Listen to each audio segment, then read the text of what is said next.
睡得正香呢，突然就有一个人过来拿我的雨刮器跟我的打气筒啊，现在的话刚刚骑走啊，还好我当时惊醒了，要不然我的东西直接就丢掉了。我终于知道我的狗跟鱼竿是怎么丢的。你在睡觉的时候啊，不小心就被别人抱走掉了。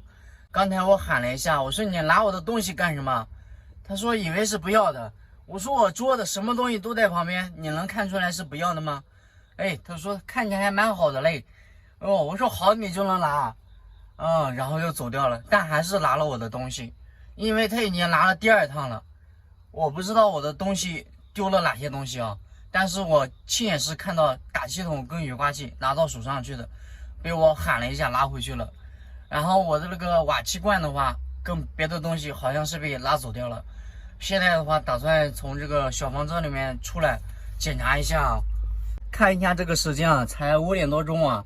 你说4点多钟的话还没睡醒，如果被拿的话一点感觉都没有。今天是怎么发现的？他拿我东西的时候啊，还跟了说话。你说这个人真的是胆子大，人就在旁边，居然还敢说这话拿我的东西，太厉害了吧！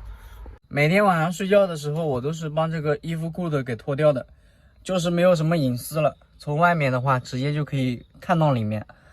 这2天窗户，然后那个膜一到，立马给它贴上，这就好多了。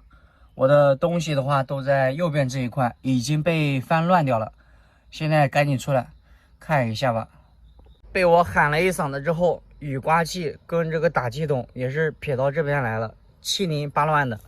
还有就是我装的好好的这个垃圾袋也被它扯开了，因为里面有瓶子都给它拉走掉了。小桌子没有拉啊，还有这个箱子没有拉。箱子里面的东西好像也没有丢，但是放在外面的东西全部被拿完了啊！如果当时我不喊一下的话，我估计我的打气筒、雨刮器、桌子、支架可能都被拿了。我的车子离我的物资不到5米，这人胆子居然就这么大，当着我的面顶风作案，还大声说话，真的是看不起我啊，太看不起我了。他如果不说话，我的东西被拿了就被拿了。还有就是上次狗呢是怎么丢的，我觉得好像应该也是这样，因为我那只乐乐啊，见人他就扑过去他就往别人身上走，往别人身上挠，也有可能是让人给抱走掉了。只要那个人不说话，我的狗是不会叫的，立马就没有了啊。所以我经常丢东西呢，就是因为每次露完营之后啊，外面要摆一些东西，要摆摊，这个是没办法避免的，因为我是一个人。如果说是2个人跟3个人，就不会丢什么东西了。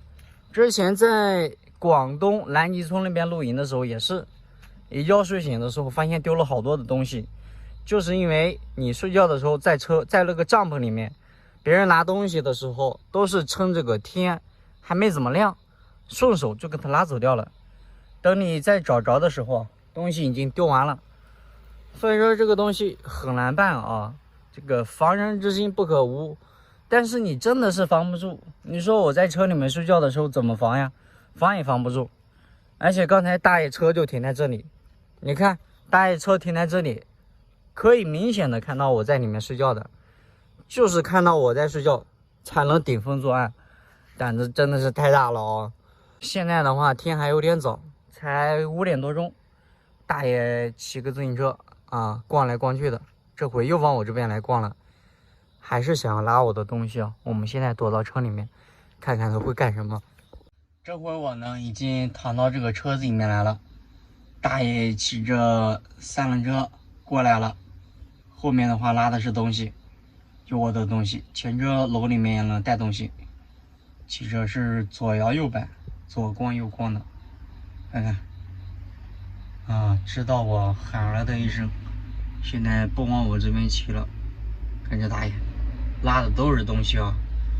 之所以没往右边靠呢，就是因为刚才我喊住他了，没拿到我的东西，他知道这里有人了，所以刚才往我这边骑的时候啊，你看到了没有？